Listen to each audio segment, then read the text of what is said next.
What's going on, everybody? Cheaty here, back with another video.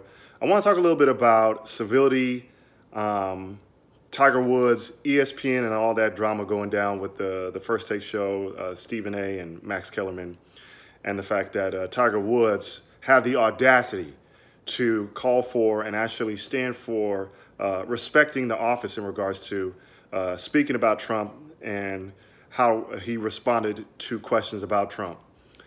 If you didn't know about this recently, Tiger Woods was at a tournament, and after the tournament was all over, he was questioned by a reporter. And the reporter, obviously, instead of just talking about the tournament and how the tournament went and things of that thing, things you would think that a network like ESPN or whatever sports network, a sports reporter would do, just asking a golfer about, I don't know, golfing. They went ahead and asked him about his relationship with Trump, which he's had for a very long time. Tiger Woods has golfed with Trump. Tiger Woods obviously has been, he's been at tournaments that were put on by Trump, and you can see pictures of him holding trophies with Trump. Obviously, you can see the thumbnail picture I put up for this video. And so he knows Trump. He knows Trump a whole lot more. He's golfed with Trump, so he spent hours with Trump. He knows Trump a whole lot more than most of these pundits and most of these haters that you see on the media and these so-called unbiased journalists know about Trump. And in the questioning, they asked him about his relationship and what do you think about Trump? You've known him before, and now that he's president, what do you have to say about Trump and his actions and things he's done? And bottom line, Tiger Woods was very respectful, and he just kept it basically about, he wanted to keep it about golfing, and the fact that he says that I know Donald Trump, I've known him for a while, I've golfed with him. Matter of fact, he's golfed with several presidents. And he just says, you know, I think we need to respect the office regardless of what he's done. People need to respect the office. And I thought it was refreshing. I thought it was something honorable to do in regards to Tiger not doing what most of these people do. I mean, you can have your opinions about Donald Trump. You can say whatever you want to say about him. You have the First Amendment right to do that. But the level of respect that people have for the highest office, for a lot of people, it's just not even there. I remember, the funny thing is when you see Stephen A., we'll get into Stephen A. Smith and Max Kellerman on the First Take show on ESPN, they were livid.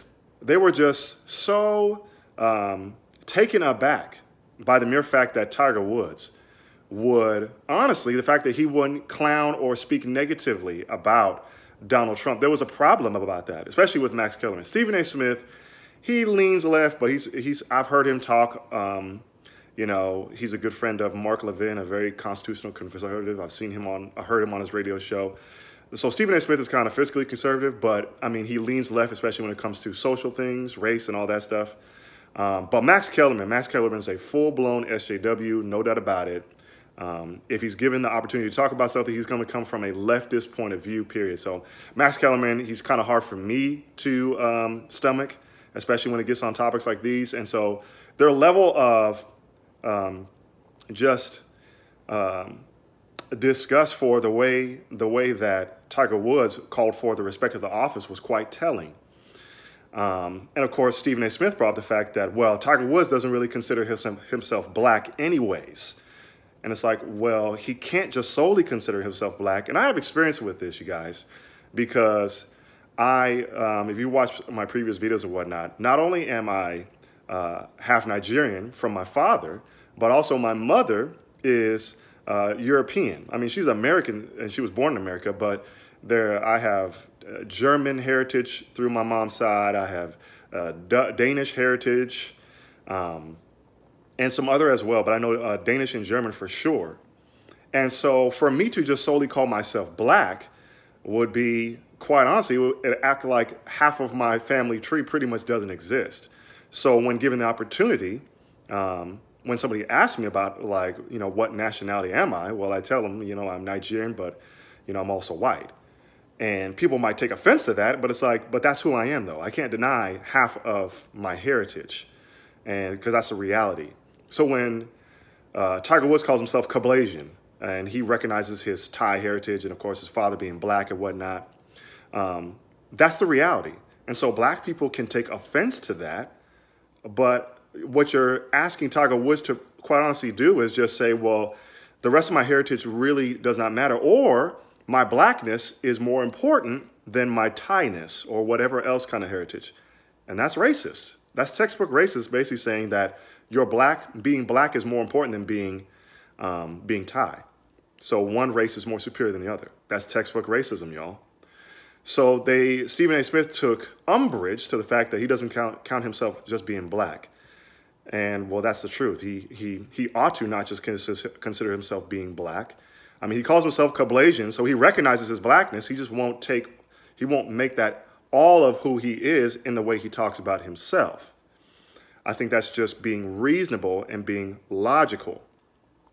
We have to be able to come to the point where we have to understand that there are reasonable people, I would consider myself in that group, that see Donald Trump for the good that he's done, and he's done much good in regards to taxes and the way he wants to deal with immigration and the way he wants to be pro-business and help the economy and things of that sort, and the way he wants to attack, the PC culture, and the way he wants to, just stop the attack of the left and stop leftism and leftist policies that are very hurtful towards America. That's the good Trump, and I applaud that 100%.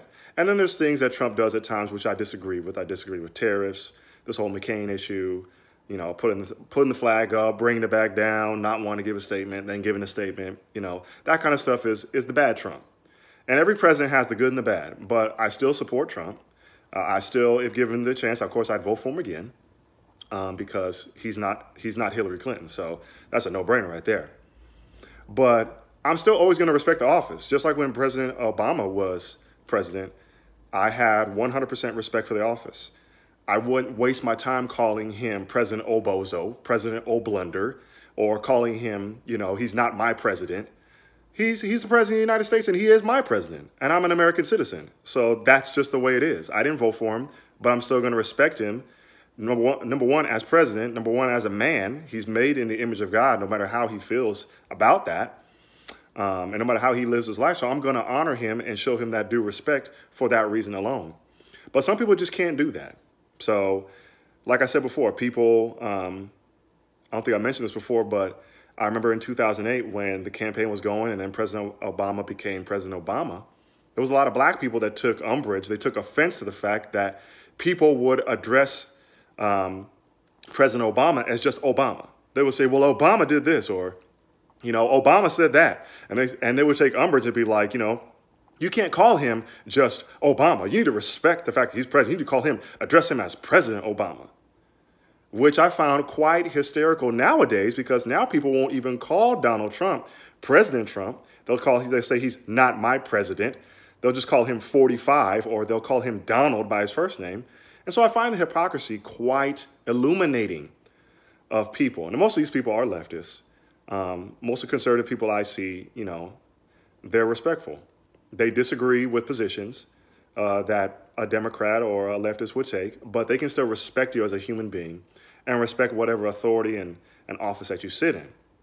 So, I don't know. These are just my takes on it. I really believe that there needs to be more civility. There needs to be more understanding of just common level of respect. You can respect somebody and completely disagree with them, like I did with President Obama. It's not that hard, y'all. I mean, if you're a leftist watching that, it's really not that hard to respect somebody, treat somebody with human decency, yet still disagree with their platform, disagree with their ideology. It's not that hard.